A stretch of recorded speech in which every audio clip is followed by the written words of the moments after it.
Bulgaria, late 10th century. A small gathering of men and women sits in a simple peasant dwelling, speaking in hushed voices despite being in their own village. They're discussing scripture, debating the nature of God, questioning doctrines the Orthodox Church has taught for centuries. Outside, an informant listens, memorizing names and faces.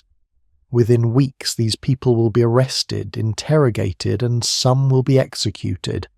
Their crime, belonging to a religious movement the Byzantine authorities have declared heretical and dangerous. They call themselves Christians.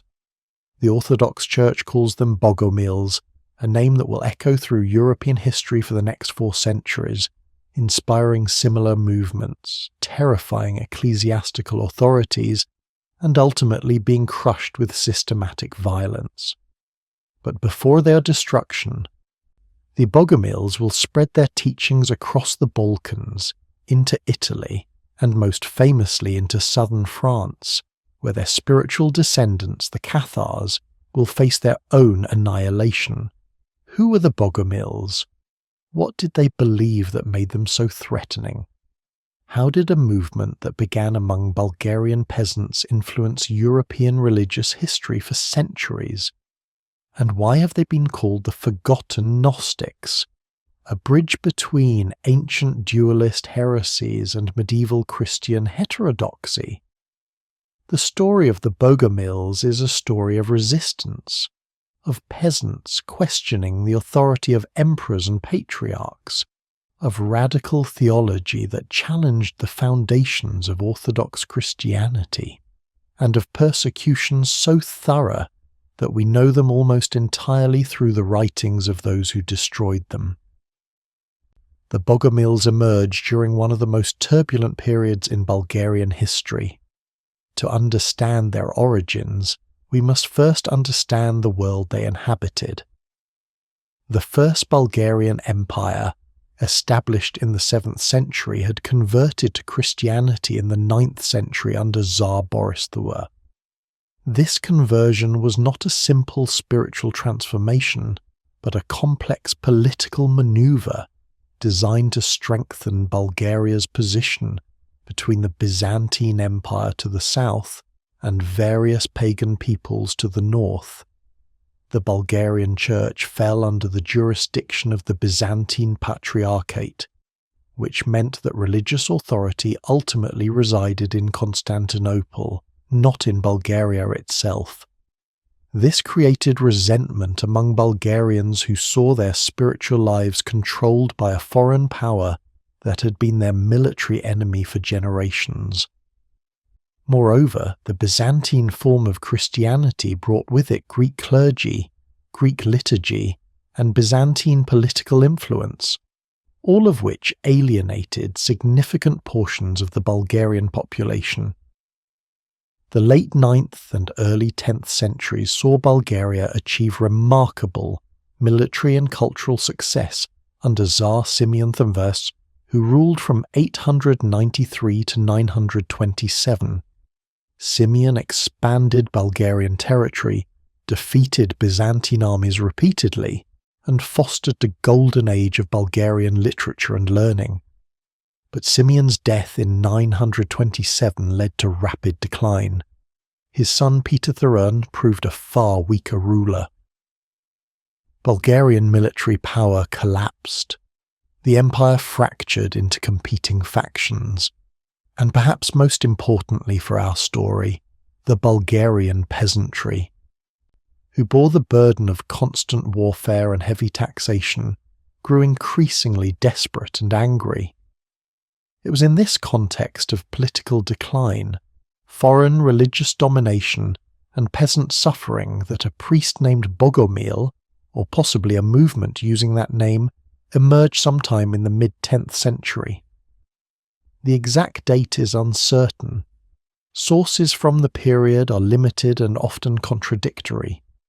The earliest reliable reference to Bogomils appears in a text written by a Bulgarian priest named Cosmas, around 972, though the movement may have existed for a decade or more by that point. the name Bogomil itself is revealing.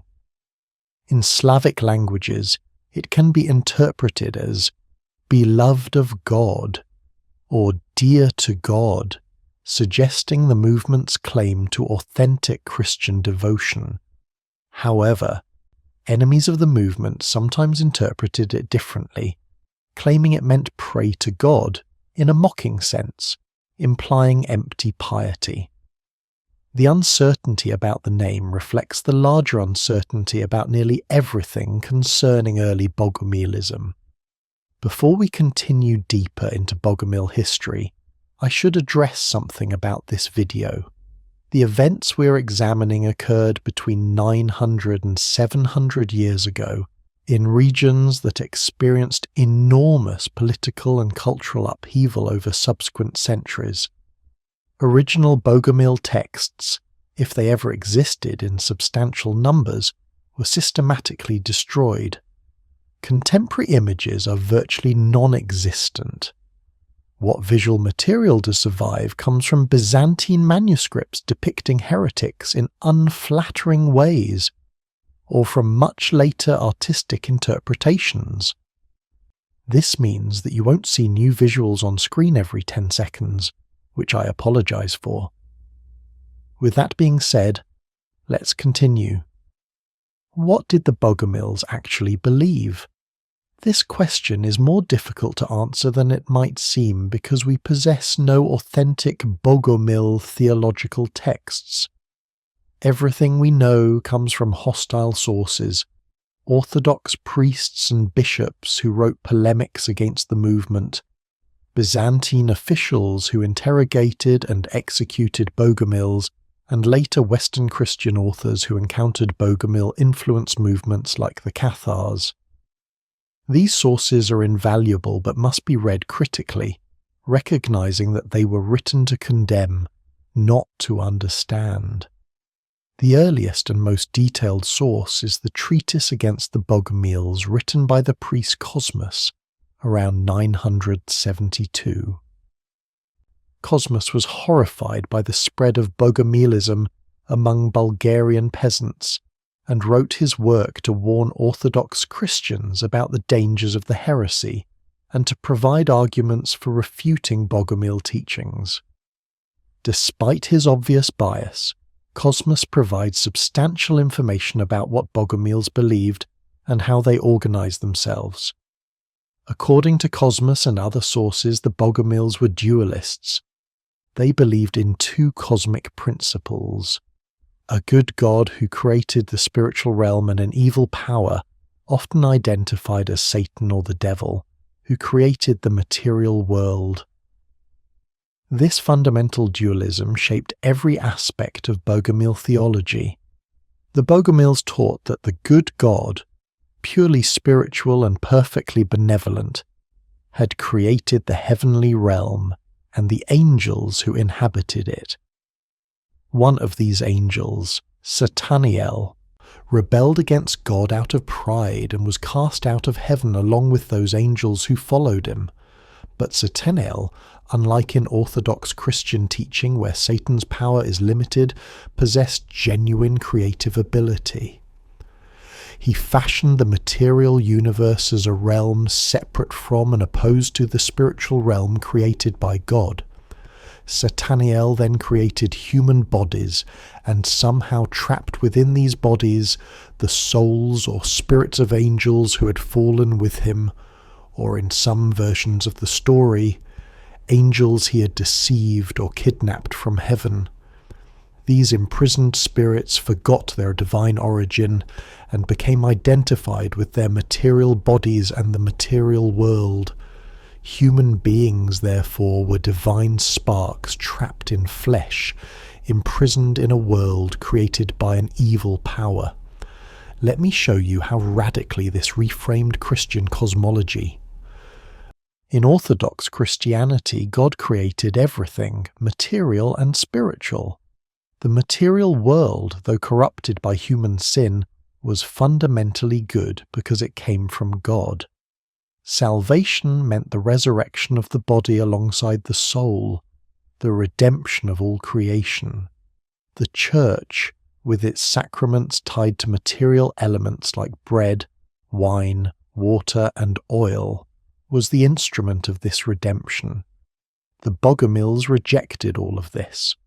If the material world was created by Satan, then it was inherently evil, not just corrupted. Salvation could not mean redeeming matter, but escaping from it. The physical body was not a gift from God, but a prison constructed by the devil. And the Orthodox Church, with its elaborate rituals, its wealthy monasteries, its hierarchies of bishops and priests, was not leading people to God, but deeper into Satan's trap.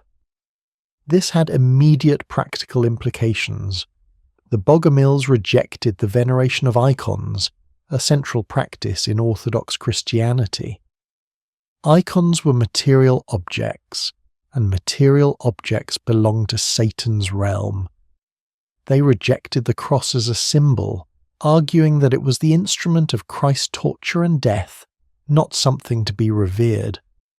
They denied the real presence of Christ in the Eucharist because Christ, being purely spiritual, could not be contained in bread and wine. They rejected the elaborate church buildings and monasteries the Orthodox Church had constructed.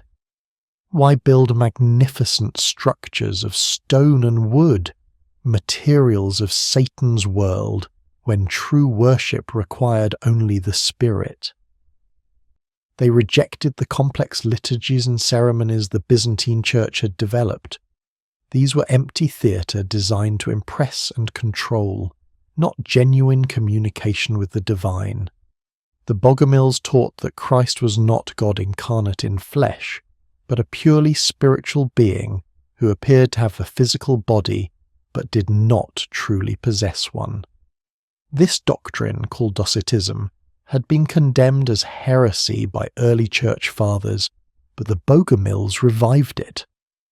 Christ's mission was not to die as a sacrifice for human sin, but to teach the path of liberation, to remind imprisoned souls of their true spiritual nature and show them how to escape the material prison. The Bogomils interpreted Scripture allegorically rather than literally. The Old Testament, which described the creation of the material world, was largely the work of Satan, or was at minimum describing Satan's activities rather than God's.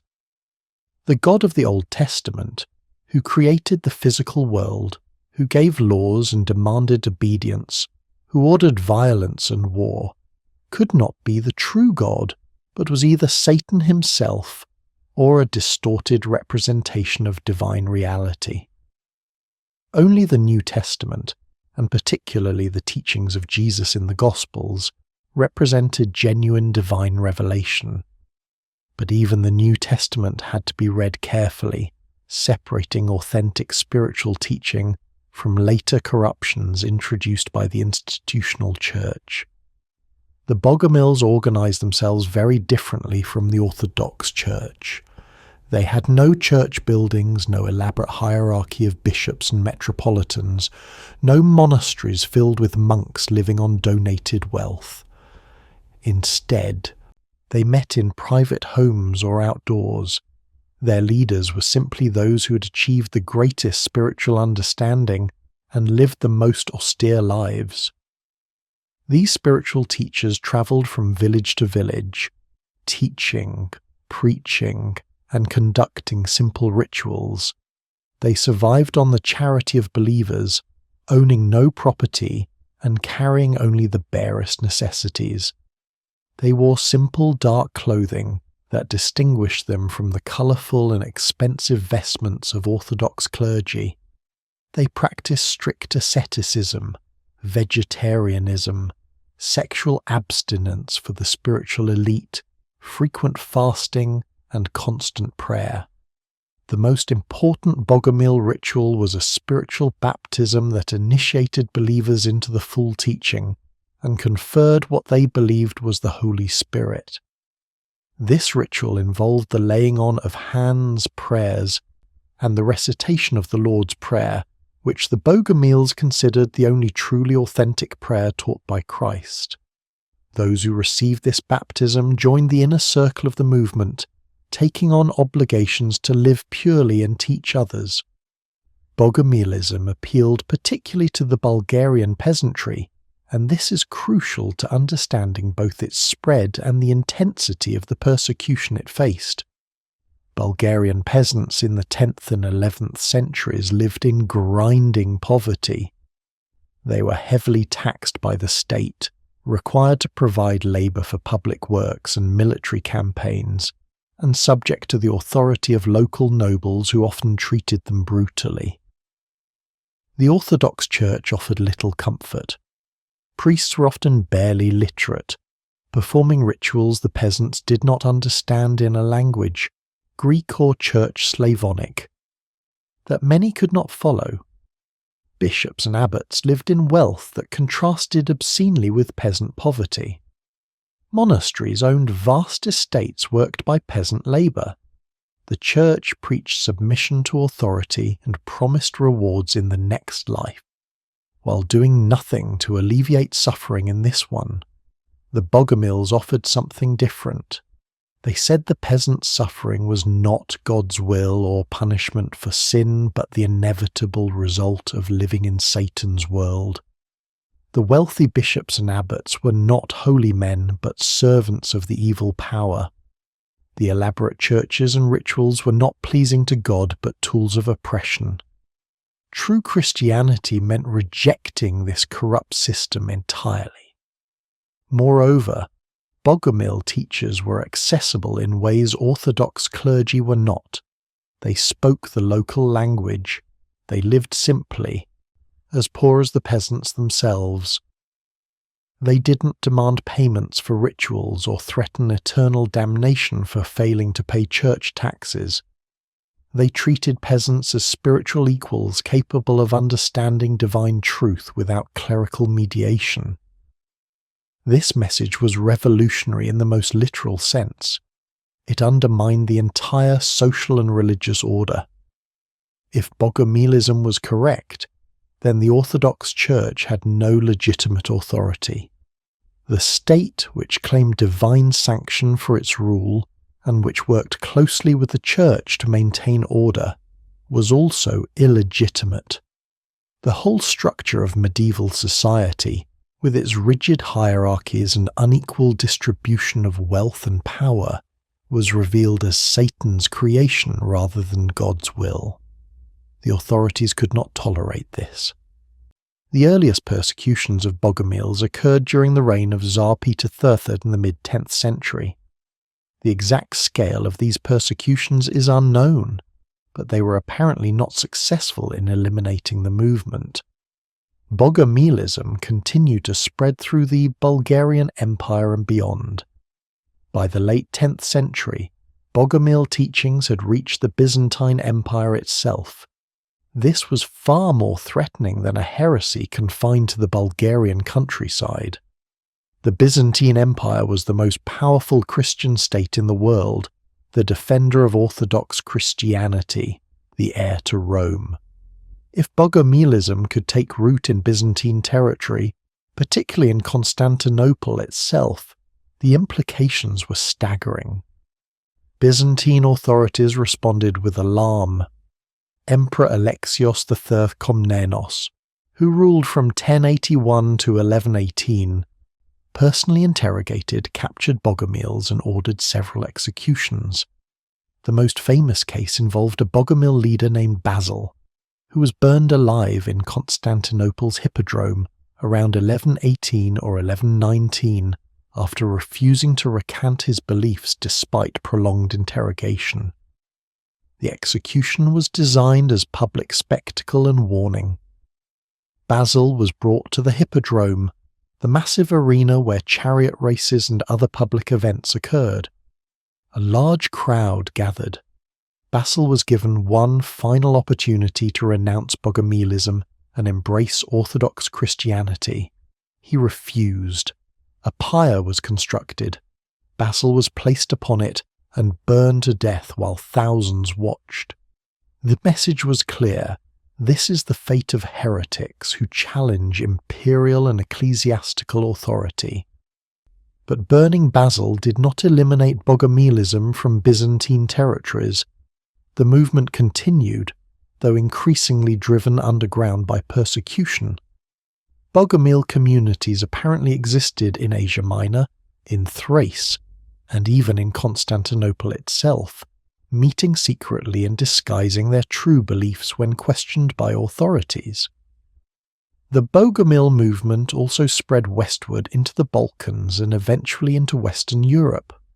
This westward expansion is one of the most significant aspects of Bogomil history because it created the bridge between Eastern dualist heresies and Western medieval heterodoxy.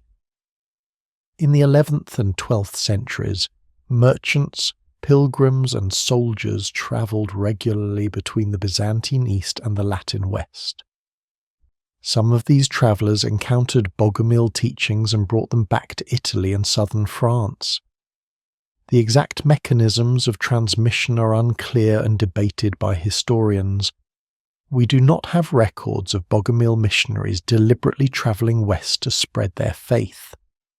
More likely, the transmission was informal and gradual, ideas passing from person to person, adapted and transformed as they moved through different cultural contexts.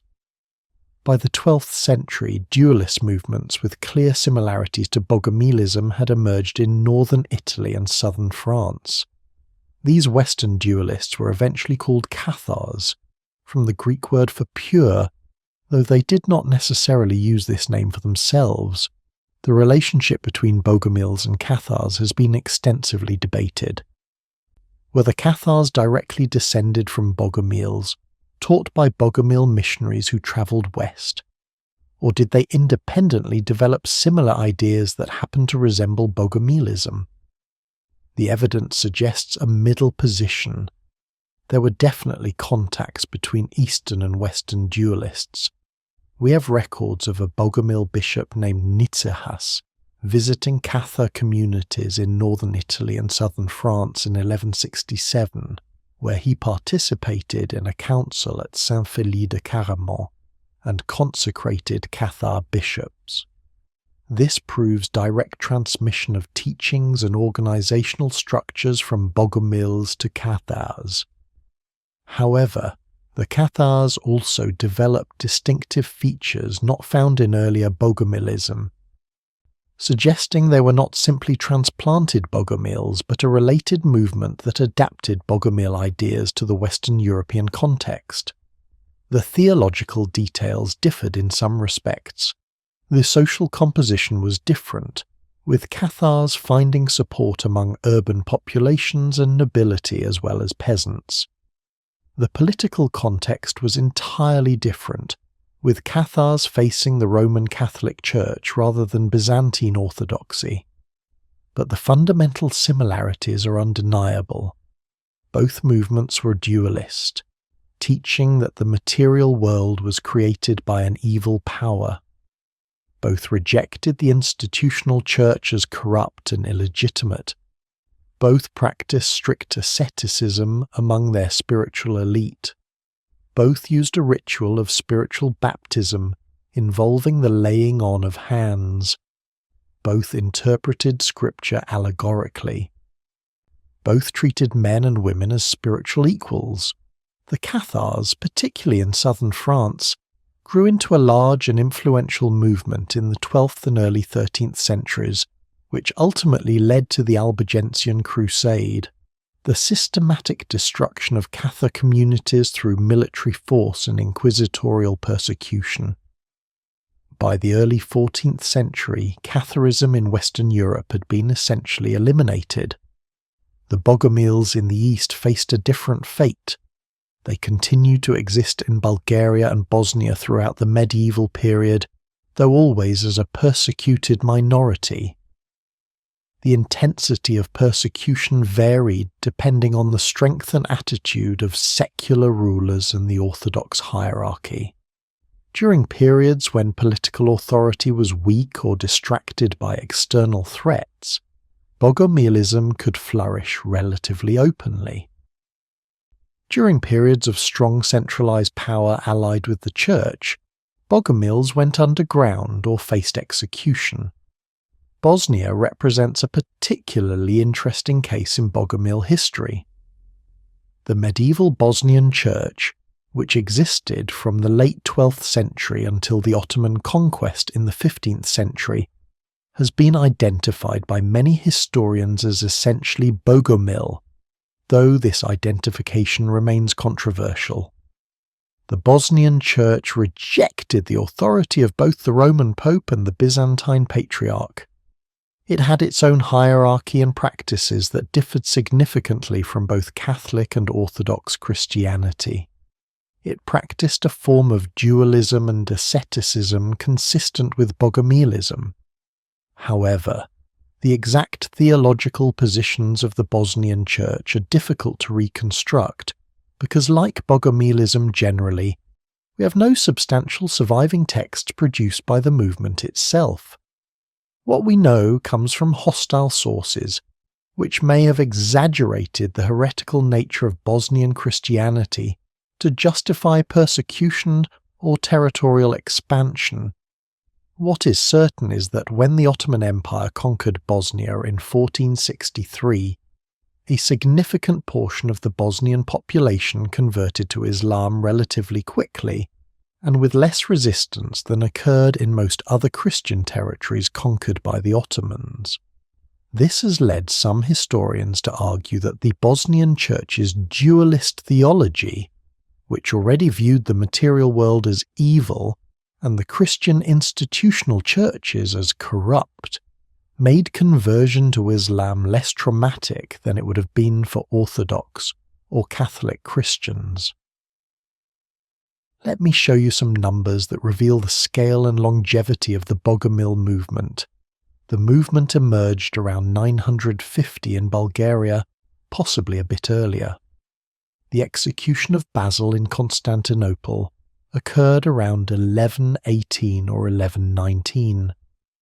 The Bogomil bishop Nicetas visited Western Cathar communities in 1167. The Ottoman conquest of Bosnia, which marked the effective end of organised Bogomilism, occurred in 1463. This gives us a span of approximately 500 years during which Bogomilism existed as an identifiable movement. During this half-millennium, Bogomil communities existed across a vast geographical area. From Bulgaria in the east to southern France in the west spans approximately 1,500 kilometres.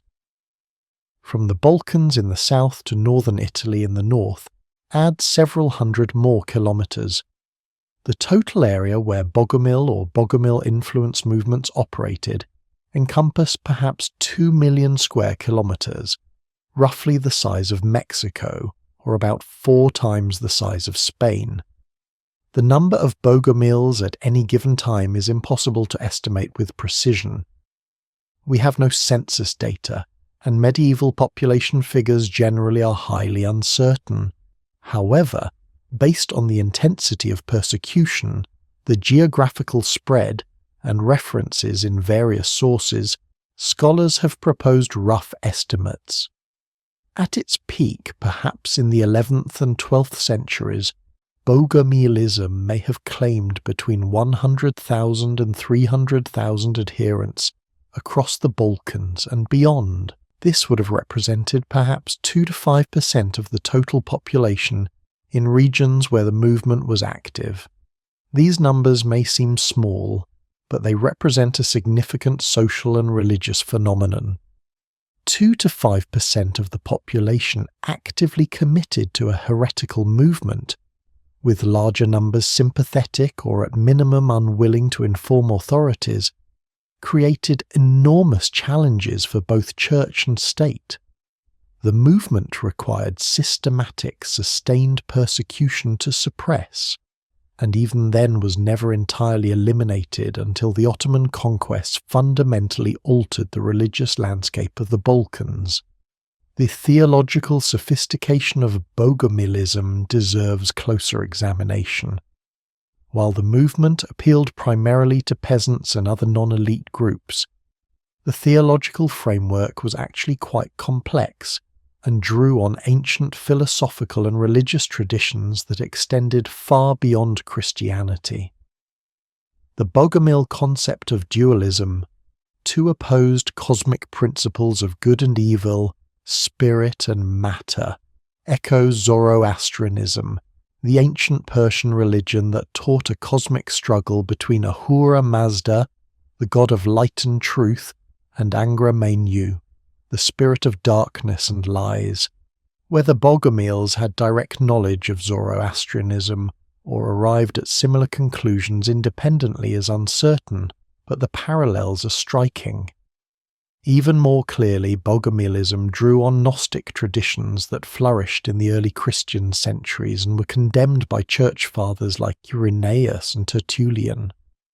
Gnosticism encompassed diverse movements and teachings, but common themes included the belief that the material world was created by a false god called the Demiurge, that human souls were divine sparks trapped in matter, that salvation came through gnosis or special knowledge rather than faith and works, and that the institutional church had corrupted authentic Christianity. The Gnostic ideas were supposedly eliminated by the 4th and 5th centuries through a combination of theological refutation and imperial persecution after Christianity became the official religion of the Roman Empire. But clearly Gnostic concepts survived in some form, either through underground transmission or through independent rediscovery, resurfacing in Bogomilism and related medieval dualist movements. The Bogomils also show influence from Manichaeism, the religion founded by the prophet Mani in 3rd century Persia. Manichaeism was explicitly dualist, teaching elaborate cosmologies involving the mixture of light and darkness, spirit and matter. Manichaean communities spread across Asia and into the Roman Empire before being suppressed by both Christian and Islamic authorities. Some scholars argue that Manichaean ideas survived in the Caucasus and Asia Minor and influenced the development of Bogomilism. Whether we trace Bogomil dualism to Zoroastrianism, Gnosticism, Manichaeism, or some combination of all three, the important point is that Bogomilism was not an isolated or arbitrary set of beliefs, but part of a long tradition of dualist religious thought that challenged the mainstream Christian synthesis. The Bogomil critique of the Orthodox Church was comprehensive and devastating. They attacked virtually every aspect of Orthodox theology, practice, and organization. The Church's claim to apostolic succession, the supposed unbroken chain of bishops extending back to the apostles, was dismissed as fraud.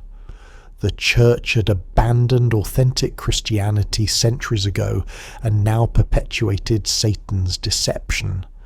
The sacraments were empty rituals at best, demonic deception at worst. Baptism with water could not wash away sin because physical water belonged to the material realm controlled by Satan. The Eucharist was not the body and blood of Christ, but ordinary bread and wine. Confession to priests was unnecessary because Christ had taught that forgiveness came directly from God through sincere repentance, not through clerical mediation. Marriage was a concession to the weakness of the flesh, not a sacred bond instituted by God. The veneration of Mary and the saints was idolatry. The elaborate icons found in every Orthodox church were material objects that drew worship away from the purely spiritual God toward created things. The complex liturgies, conducted in languages most people could not understand, served to mystify rather than enlighten, keeping believers ignorant and dependent on clergy. The monasteries, supposedly places of holy retreat from the world, were actually the epitome of worldly corruption. Monks lived off the labour of peasants, while claiming to have renounced worldly attachments. Monasteries accumulated enormous wealth in land, gold, and precious objects. Abbots and bishops enjoyed luxury that rivaled secular nobility. All of this directly contradicted Christ's teachings about poverty and humility. Perhaps most radically, the Bogomils questioned the legitimacy of the Old Testament. They asked, if the God of the Old Testament created the material world, and the material world is evil, then how can the God of the Old Testament be the true God? The God of the Old Testament gave detailed laws about material things, dietary restrictions, sacrifices of animals, elaborate temple rituals. Would the purely spiritual God concern himself with such material trivialities? The God of the Old Testament was jealous, angry, and violent, ordering the Israelites to slaughter their enemies and destroy entire cities. Was this the nature of a perfectly good and loving God? The Bogomils concluded it was not. The God of the Old Testament must be either the demiurge himself or a distorted understanding of divine reality filtered through human misapprehension. This led them to a startling reinterpretation of salvation history. The Old Testament prophets were not divine messengers, but either servants of the demiurge or misguided humans. The laws given to Moses were not God's commandments, but the demiurge's attempts to bind humanity more tightly to the material world through complex regulations about food, sacrifice, and ritual purity. Only with the coming of Christ was authentic divine truth revealed. But Christ was not the Messiah predicted in the Old Testament, because the Old Testament predicted a material, political saviour. Christ was instead an entirely new revelation, a purely spiritual being sent by the true God to liberate souls from material imprisonment. The Orthodox Church had failed to understand this revolutionary message and had instead tried to reconcile Christ's teachings with the Old Testament, creating a confused hybrid theology that preserved elements of the demiurge's system while claiming to represent Christ. The result was the catastrophic corruption visible in the Orthodox Church of the Bogomils' time. This theological framework obviously could not be tolerated by Orthodox authorities. It was not merely heresy in the sense of mistaken interpretation of Christian doctrine. It was wholesale rejection of the foundations on which Orthodox Christianity was built. If Bogomilism was correct, then the entire Orthodox Church, from the Patriarch in Constantinople to the lowest village priest, was not just wrong, but actively evil, serving Satan rather than God. The persecution intensified as both Byzantine and Bulgarian authorities recognized the existential threat Bogomilism posed. Persecution took various forms depending on time and place. In some periods and regions, Bogomils faced execution, burning being the preferred method as it was believed to purify heresy through fire. The execution of Basil in Constantinople's Hippodrome around 1118 was the most famous but far from the only such case. More commonly, persecution involved imprisonment, confiscation of property, exile, or forced conversion. Bogomils who recanted their beliefs might be spared execution, but were required to perform public penance, which often included wearing distinctive clothing to mark them as former heretics. This social stigma made it difficult to reintegrate into normal society. The Byzantine authorities also employed more subtle methods. Bogomils were barred from holding public office or owning land in certain areas. Their children could be taken and raised in Orthodox monasteries.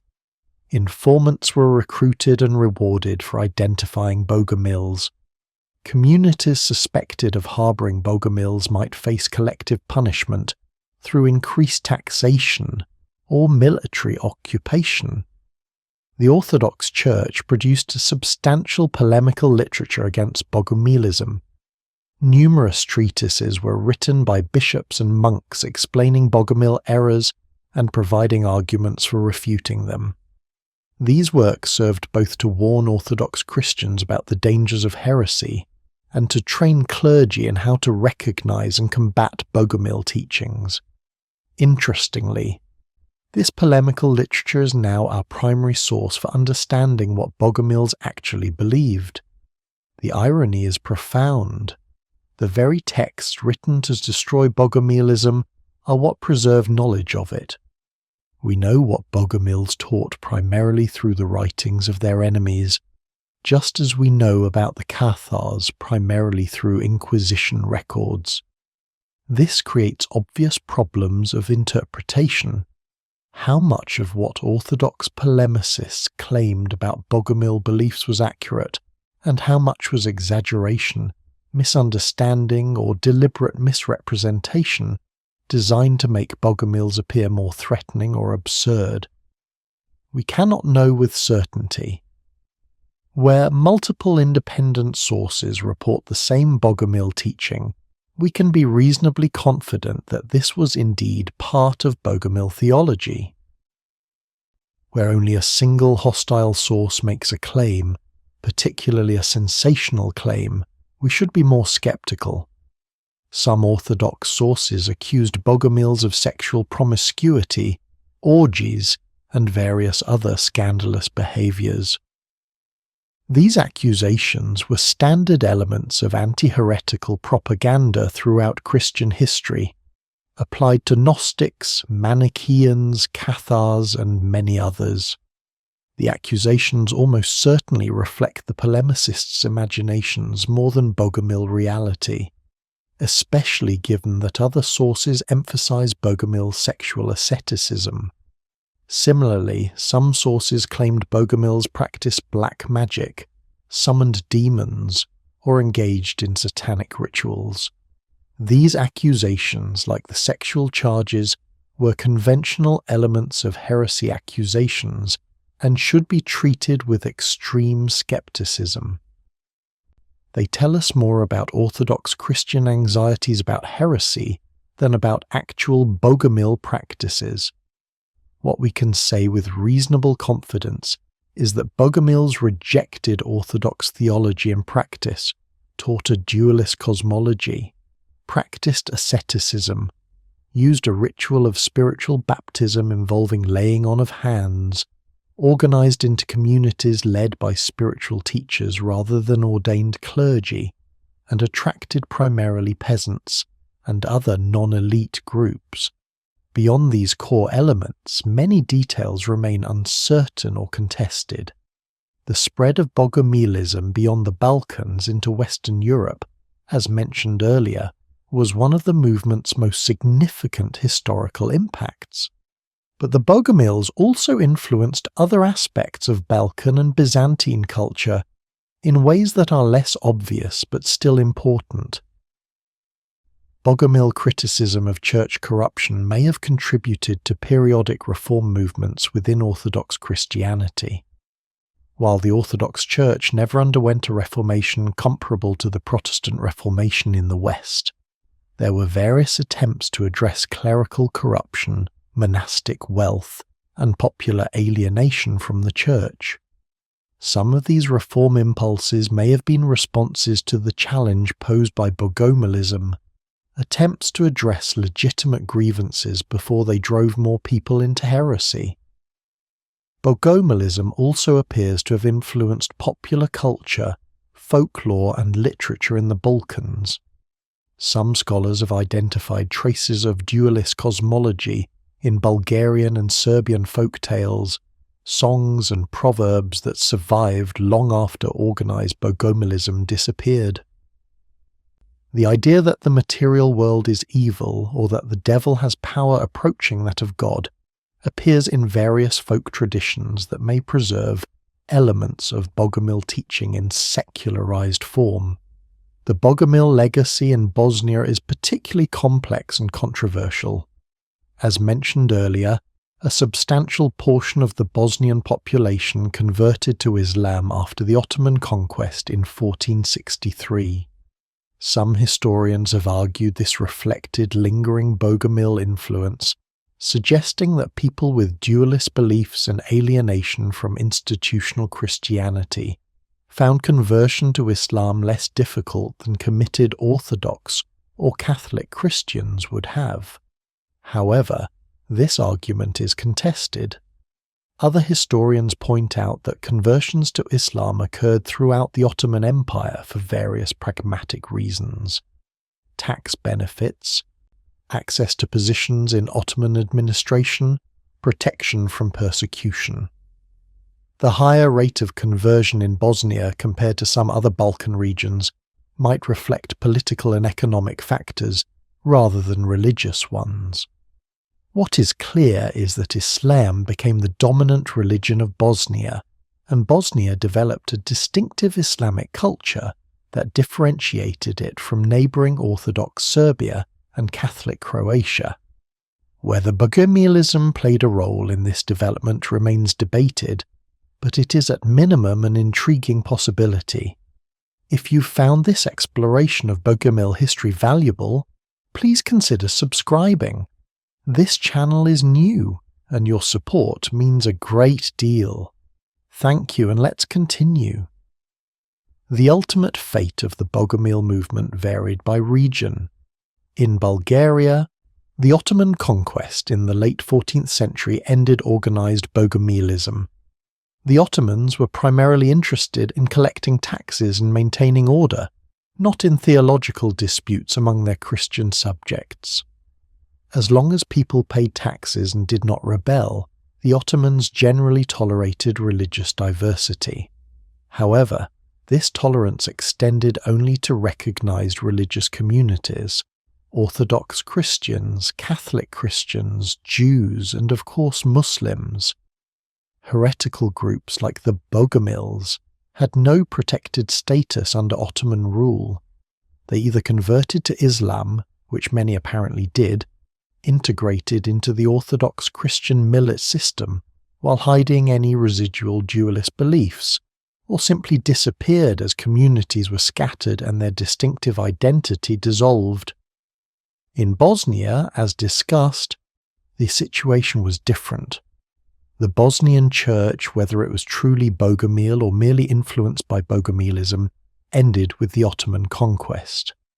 But unlike in Bulgaria, where Bogomils seem to have converted to Orthodoxy or Islam as individuals or small groups, in Bosnia entire communities converted to Islam together, preserving some social cohesion even as they adopted a new religion. In the Byzantine Empire and later in the territories that became the Ottoman Empire in Anatolia and Thrace, Bogomilism apparently persisted in small scattered communities into the 15th century, but left few traces after that. The combination of centuries of persecution and the dramatic political and religious changes brought by the Ottoman conquest destroyed whatever remained of the movement. In Western Europe, the Cathar manifestation of dualism was eliminated through the Albigensian Crusade and the Inquisition by the early 14th century, as we have discussed. Some scholars have speculated that isolated Cathar communities might have survived longer in remote mountain regions, but there is no solid evidence for this. By 1324, when the last known Cathar perfectus was executed, organised Western dualism had ended. This means that by the early 15th century, approximately 450 years after it emerged, the Bogomil movement had been entirely eliminated as an organised religious community. Individual believers may have persisted longer, hiding their true beliefs and practising in secret, but the visible, organised movement was gone. Why did Bogomilism ultimately fail? Several factors contributed. First, and most obviously, sustained persecution by powerful states allied with institutional churches made it extremely difficult for the movement to survive. unlike some heresies that enjoyed protection from sympathetic nobles or existed in regions where state authority was weak, Bogomilism faced coordinated opposition from Byzantine emperors, Bulgarian tsars, and eventually Ottoman sultans, all of whom had reasons to suppress a movement that challenged both religious and political authority. Second, the movement's very success in criticizing the institutional church may have contributed to its downfall. By the late medieval period, even Orthodox and Catholic authorities recognized that church corruption was a serious problem.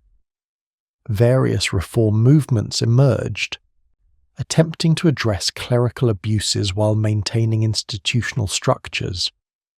These reforms, while never going as far as Bogomils wanted, may have reduced the appeal of complete rejection of the church by offering the possibility of reform from within. Third, Bogomilism's dualist theology, while appealing to those suffering under oppressive conditions, was difficult to sustain across generations and changing circumstances. Dualism requires maintaining a stark distinction between spirit and matter, good and evil, in ways that ordinary life constantly challenges. Most people, even those sympathetic to Bogomil ideas, could not sustain the level of asceticism the movement demanded of its spiritual elite. Fourth, the movement's rejection of institutional structures, while initially a source of appeal, created vulnerabilities. Bogomilism had no equivalent to the Catholic papacy or the Orthodox patriarchate, no central authority that could coordinate responses to persecution or maintain theological consistency across regions. Each Bogomil community was largely autonomous, which meant the movement could not mobilize collective resistance effectively. Finally, the Ottoman conquest fundamentally altered the religious landscape of the Balkans. Islam offered some of what Bogomilism had offered, particularly a critique of Christian institutional corruption and a relatively egalitarian spiritual community, but without the theological radicalism of dualism and with the considerable advantages of being the religion of the ruling power. For Bogomils facing a choice between continuing as a persecuted minority or converting to Islam and gaining social and economic benefits, many chose conversion. The legacy of Bogomilism is complex and extends beyond the movement's direct historical impact. The Bogomils demonstrated that dualist theology, supposedly eliminated by the early church, could re-emerge and attract substantial followings centuries later. This suggests that dualism addresses persistent questions and anxieties about the nature of evil, suffering, and the relationship between spirit and matter that institutional Christianity, whether Orthodox or Catholic, never fully resolved.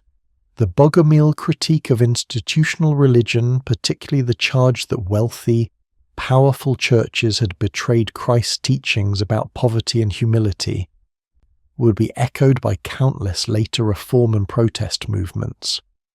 The Protestant reformers of the 16th century, while rejecting Bogomil dualism, raised many similar criticisms of Catholic corruption and called for return to a simpler, more authentic Christianity. The Bogomils also demonstrated the possibility of religious movements organized without traditional institutional structures, relying instead on itinerant teachers, voluntary communities, and simple rituals. This model would appear again in various forms in later Christian history, from Anabaptists to Quakers to modern house church movements. Most directly, the Bogomils influenced the development of Catharism in Western Europe, creating what was perhaps medieval Europe's most significant heretical movement. Without Bogomil missionaries like Nicetas travelling west and teaching dualist theology to receptive audiences, Catharism might never have developed the theological sophistication and organisational structures that allowed it to become a mass movement threatening to replace Catholicism in parts of southern France and northern Italy. The scholarly study of Bogomilism has evolved significantly over the past century. Early scholars, writing in the late 19th and early 20th centuries, often portrayed Bogomils as proto-Protestants, medieval reformers attempting to purify Christianity of corruption and superstition. This interpretation reflected the scholars' own Protestant biases and their tendency to read later Reformation concerns back into earlier periods. Later scholars, particularly after World War II, developed more nuanced understandings that recognize Bogomilism as a distinct movement shaped by its specific historical and cultural context. They emphasized the dualist theology as central rather than incidental, and explored connections to earlier Gnostic and Manichaean traditions. More recently, some scholars have questioned whether Bogomilism existed as a unified, coherent movement in the way traditional scholarship assumed. Similar to debates about Catharism, these revisionist historians argue that Bogomilism might have been a category imposed by Orthodox authorities to classify various forms of dissent and heterodoxy, other than a self-conscious, organized movement with consistent theology. This revisionist position has generated considerable controversy. Critics argue that the evidence for Bogomil existence as a real movement is substantial, including not just hostile Orthodox sources, but also the connections to Western Catharism and the specific theological positions consistently attributed to Bogomils across multiple independent sources. While we should certainly be critical of our sources and recognize that Orthodox polemicists may have exaggerated or distorted some aspects of Bogomil belief, wholesale dismissal of Bogomilism as Orthodox invention seems untenable. A more balanced position acknowledges that Bogomilism was real and significant, while recognizing that it was likely more diverse and less systematically organized than some traditional scholarship suggested. There were probably variations in belief and practice among different Bogomil communities, changes over time as the movement evolved, and inevitable distortions in how Orthodox sources describe the movement. The question of Bogomil texts remains one of the most frustrating aspects of studying the movement. We have no substantial authentic Bogomil theological writings. Everything we know comes from hostile sources, or from texts whose Bogomil attribution is uncertain or disputed. Several medieval texts have been proposed as possibly Bogomil in origin, but none can be definitively confirmed. The most important of these questionable texts is a work called The Secret Book, or Interrogatio Johannis, which survives in Latin and Slavic versions. This text presents a dialogue between Christ and John the Apostle, in which Christ reveals secret knowledge about the creation of the world by Satan and the imprisonment of angelic souls in human bodies. The theology is clearly dualist, and shares many features with what we know of Bogomil teaching from Orthodox sources. However, scholars debate whether this text was actually produced by Bogomils or whether it represents an earlier Gnostic text that Bogomils adopted and used. The Latin version appears to date from the 13th century and may have been used by Western Cathars rather than Eastern Bogomils. The Slavic version may be even later. Neither can be proven to be an authentic product of the original 10th century Bulgarian Bogomil movement. This textual uncertainty means we must reconstruct Bogomil theology primarily from what Orthodox polemicists reported, cross-referenced with what we know about related movements like Catharism and earlier Gnosticism and Manichaeism. This reconstruction is necessarily incomplete and subject to revision as new evidence emerges or as scholars develop new interpretive frameworks. What seems clear is that Bogomilism was a significant religious movement that existed for approximately 400 to 500 years, spread across a vast geographical area, influenced the development of Western medieval heresy, challenged Byzantine and Bulgarian religious and political authority, and was ultimately eliminated through sustained persecution. The movement drew on ancient dualist traditions while adapting them to the medieval Balkan context and addressing the specific grievances of peasants suffering under oppressive conditions. The Bogomils ask questions that remain relevant. Can institutional religion remain true to its founders' teachings while accumulating wealth and power? Is suffering inherent to material existence or the result of human sin and injustice? Can ordinary people access divine truth directly without priestly mediation? What is the proper relationship between spiritual ideals and material reality? These questions did not die with the Bogomils. They have been asked again and again throughout history by reformers, revolutionaries, mystics, and skeptics. The specific answers the Bogomils provided, particularly their radical dualism and rejection of the material world, have not been widely accepted in subsequent eras. But the questions themselves persist. In the end, the Bogomils were people who looked at the world around them, at the poverty and suffering of the peasantry contrasted with the wealth of church and state, at the gap between Christian teachings and Christian practice, and concluded that something was fundamentally wrong. Their explanation, that the world itself was evil because it was created by Satan rather than God, seems extreme to modern sensibilities. But it was an attempt to make sense of observations about injustice and corruption that were undeniably real. The Orthodox Church and the Bulgarian and Byzantine states destroyed the Bogomils through violence and persecution. Whether they destroyed the questions the Bogomils raised is another matter.